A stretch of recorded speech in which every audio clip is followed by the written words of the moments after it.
Hello दोस्तों, आपका स्वागत है। इसमें क्वेश्चन करेंगे हम 22 से 50 तक आरसीसी के ईएससी के प्रीवियस ईयर। सबसे 22वां क्वेश्चन है। 21वां जो था वो क्वेश्चन जो था हमारा वाटर स्टोरेज से रिलेटेड था, तो उसे छोड़ देते हैं। 22वां क्वेश्चन है the ratio of the direct tensile strength to that of modulus of concrete is. Direct tensile strength जो होती है हमारी, तो इसने जो पूछा है रेशियो पूछा है डायरेक्ट टेंसाइल स्ट्रेस का और कैरेक्टरिस्टिक स्ट्रेंथ और मॉडुलस ऑफ रप्चर का। तो अगर हम ये करेंगे F D means 0.55 into 0.7 under root F C के अपॉन में ये आ जाएगा हमारा ओरिजिनल वाला, तो ये आ जाएगा 0.5।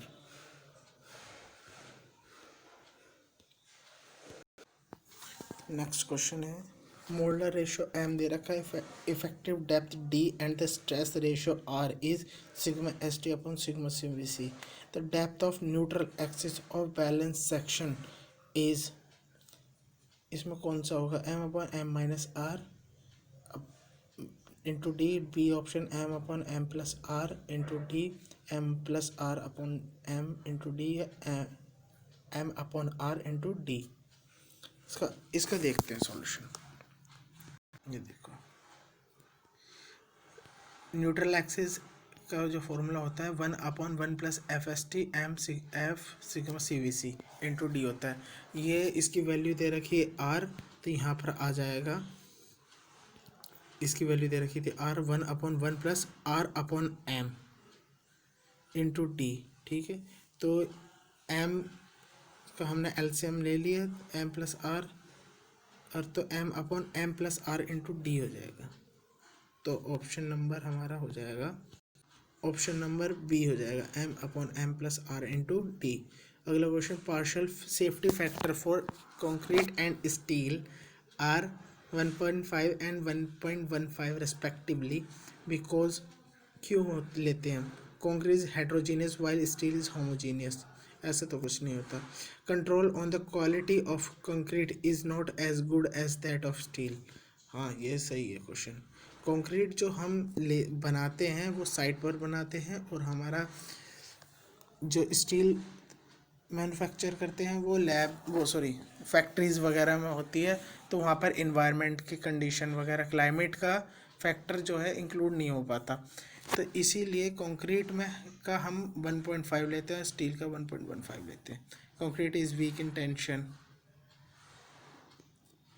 ये इससे रिलेटेड, जो कि सही तो है पर रिलेटेड नहीं है इससे।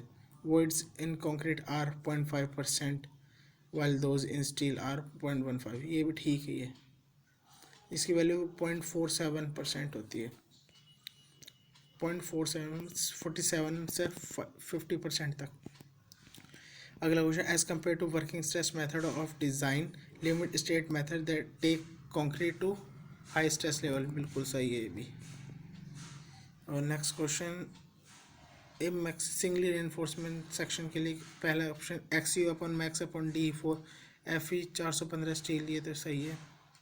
Depth of the neutral, depth of centre of compression is 0.43 X U max. इसमें बताना कौन सा है, 26 का हो जाएगा, ई होगा।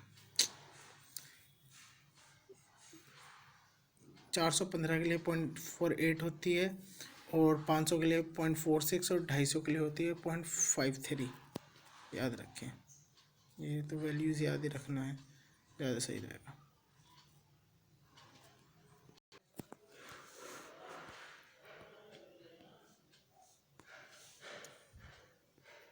एफ आई और ये x U max upon D की वैल्यू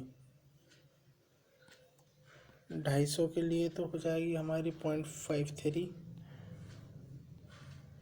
और 415 के लिए हो जाएगी 0.48, और 500 के लिए हो जाएगी 0.46 याद रखेंगे। तो 26वें का आंसर हो जाएगा ए। नाउ 27वें का क्वेश्चन आंसर कौन क्या होगा? अजम्पशन है ये, तो फॉलोइंग अजम्पशंस। पहला है plane section normal to the axis remain plane after bending, सही है। मैक्सिमम स्ट्रेन कंक्रीट तो बहुत पढ़ते ही आ रहे हैं, कितने क्वेश्चन कर लिए।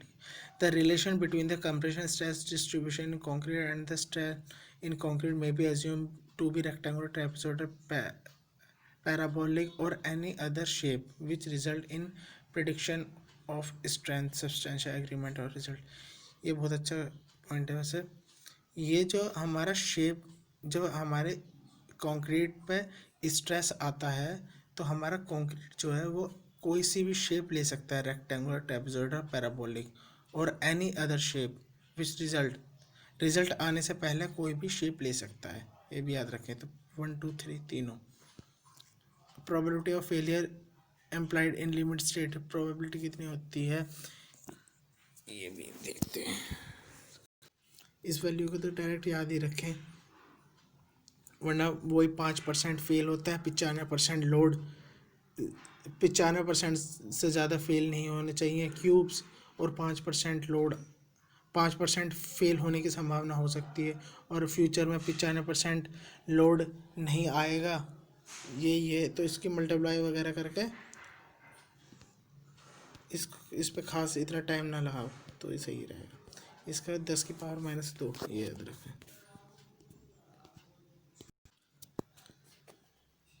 और ये असर्शन रीजन वाले क्वेश्चन इतने इम्पोर्टेंट नहीं, ये छोड़ देते हैं, वह है कुछ नहीं। Over reinforcement section not permitted, जो कि ठीक है। The section there is ductile failure of over reinforcement section, ऐसा तो नहीं है, तो इसका सी हो जाएगा। 30वें वाले में the tension failure reinforcement concrete section is sudden, ये इसका भी सी हो जाएगा, ये ठीक है, पर ये नहीं। 31वां question, if the sigma CBC is permissible, M model ratio पूछा होगा इसमें, 280/3 सिग्मा CBC। 31वें का ये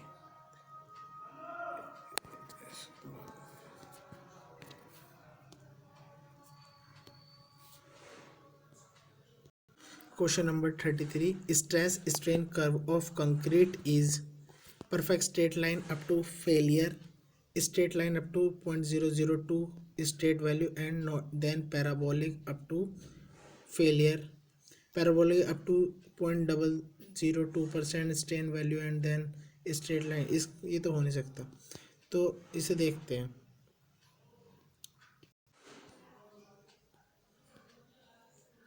जो हमारा बनता है स्ट्रेन और स्ट्रेस, ये जो होता है हमारा पैराबोलिक होता है अप टू 0.002 तक, और उसके बाद ही स्ट्रेट हो जाता है 0.0035 तक। यहाँ तक तो हमारा 0.002 तक, और फिर यहाँ पर 0.00035 तक। तो ऑप्शन हो जाएगा हमारा ए, तो है नहीं, ए तो होगा नहीं, और B straight line up to, straight line तो नहीं आ रहा था, पैराबोलिक आ रहा था अप टू 0.002 एंड देन उसके बाद की value straight line up to failure हो रहे थे। तो option number C is the right answer.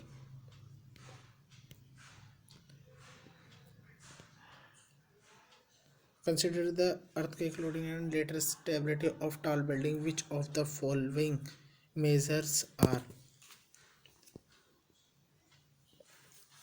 कौन चौथा फॉलोइंग, पहला तीसरा चौथा। मिनिमाइज द ग्रेविटी लोड, बिल्कुल। Add masses at floor level, ये तो कुछ है ही नहीं, कोई पॉइंट ऐसा। Ensure ductility and at the location of maximum moment, ductility ensure करते हैं मैक्सिमम मोमेंट पर। और प्रोवाइड शेयर वॉल, बिल्कुल। प्रोवाइड सिल्ट, ये तो कुछ ऐसा है नहीं, देख लो इसे, क्वेश्चन रिपीट हुआ तो हो जाएगा, वैसे आएगा ही नहीं क्वेश्चन में। Consider the following statement, under reinforcement concrete fracture member कैसा होना चाहिए।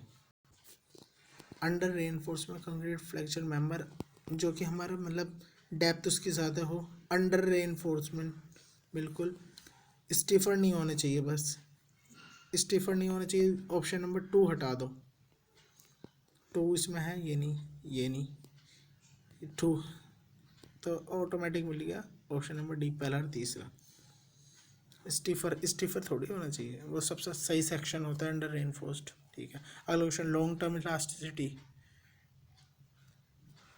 5000, ये है नहीं, 5000 अंडर रूट, इसमें अंडर रूट एफ सी के नहीं है, और इसमें 5000 अंडर रूट एफ सी के, इसमें नीचे अंडर रूट आ गया 1+, जो कि ये इसमें नहीं आता ओरिजिनल वाले में, तो राइट आंसर ही हो जाएगा डी।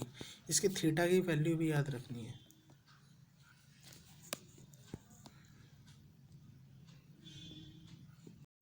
तो एज ऑफ लोडिंग दे रखी है 7 days, 28 days and 1 year.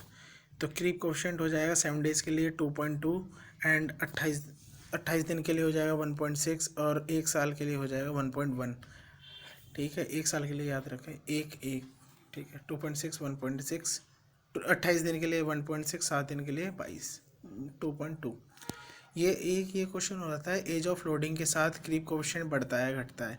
As of loading जितनी बढ़ेगी, मतलब टाइम बढ़ता रहेगा, क्रीप कोफिशिएंट जो है वो कम होता रहेगा। 37 क्वेश्चन, ये अच्छा क्वेश्चन है, क्वेश्चन नंबर 37। सर्विसिबिलिटी, हम सर्विसिबिलिटी क्राइटेरिया लिमिट स्टेट जब पढ़ते थे तो उसमें आता था ना, सर्विसिबिलिटी आता है के लिए हम चेक करते हैं डिफ्लेक्शन, बिल्कुल। शेयर की स्लाइड करेंगे तभी शेयर की आएगी। श्रिंकेज के कारण हमारा आते हैं क्रैक्स,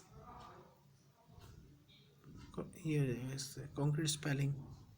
तो ऑप्शन ए का दूसरा बिल्कुल ठीक, ये बी का शेयर का फर्स्ट, बी का फर्स्ट, बिल्कुल ये भी सही है। सी श्रिंकेज क्रैकिंग, ये हो गई, B is the right answer. Next question, इसको छोड़ दो, असर्शन रीजन वाले रहने दो, टाइम लगेगा और कोई खास क्वेश्चन आते भी नहीं है इसके जैसे, ESE में आते हैं बस।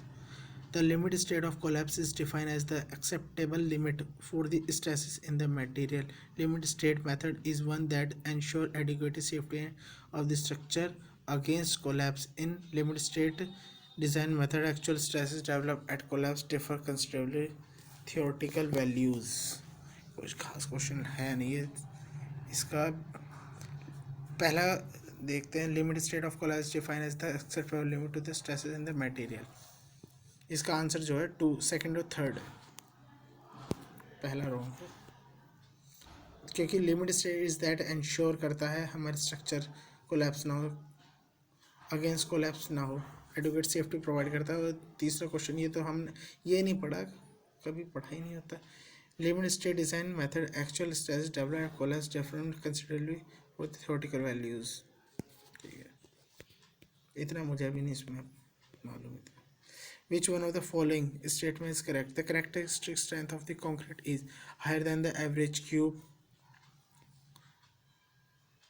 lower than the average cube, same as that of average cube, strength higher than the 90% of the average cube strength. इसका जो आंसर हो जाएगा, जो हम एक तो क्यूब और सिलेंडर से निकालते हैं, तो जो हमारे जब ये ज़्यादातर हम इंडियन सिलेंडर से निकालते हैं, अमेरिका में निकलता है क्यूब वगैरह से।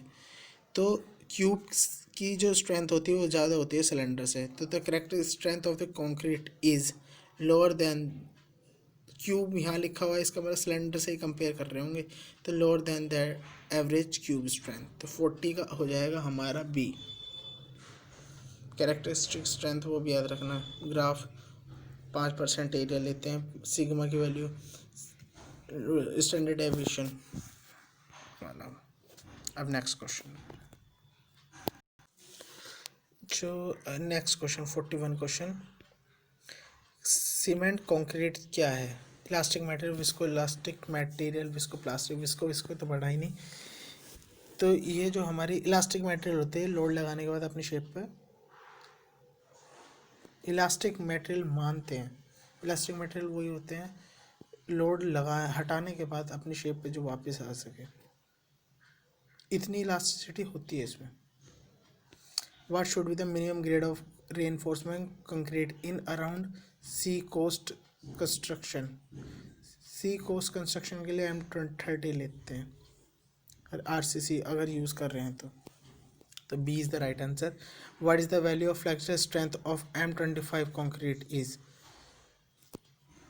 Flexor strength 0.7 under root FCK, 0.7 under root FCK 25 आ जाएगा, तो इसकी वैल्यू हो जाएगी 3.5, 0.7 अंडर रूट 25, तो 0.7 इंटू 5, 7 5 जा 35, और ऑप्शन क्या क्या दे रखे हैं 4 3 3.5, B is the right answer.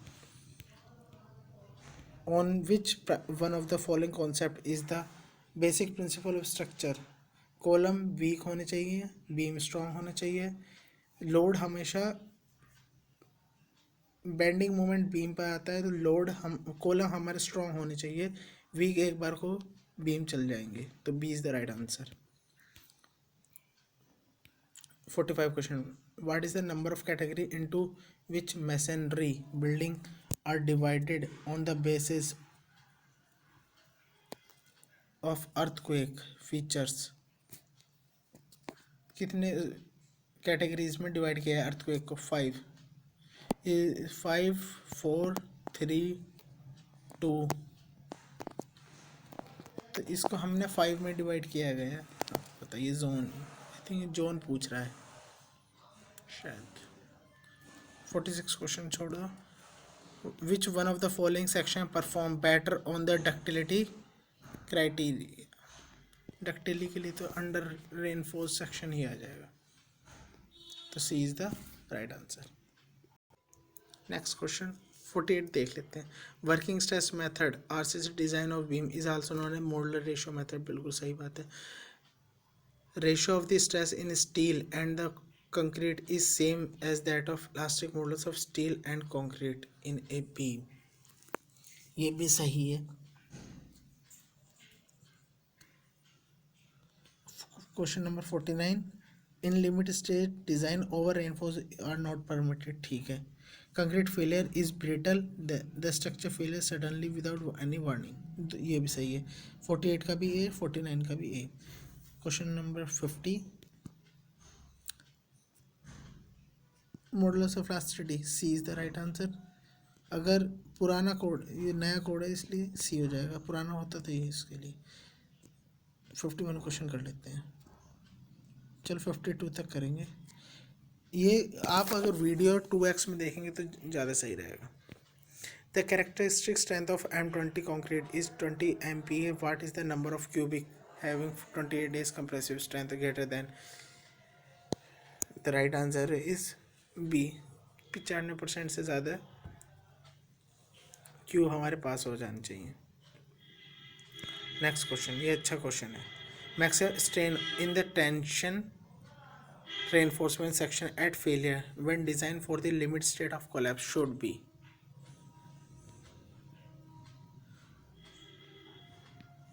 FI 1.15 ES plus 0.002, इसमें ये याद रखना, ये ग्रेटर देन, अगर ग्रेटर देन इस स्ट्रेस से होगा तभी हमारा maximum strain tension section design मतलब इंश्योर कर पाएंगे कि हमारा स्टील यूज़ हो रहा है, तभी इकोनॉमिकल होगा। तो greater than should be greater than for these stresses. Thank you, please subscribe my YouTube channel.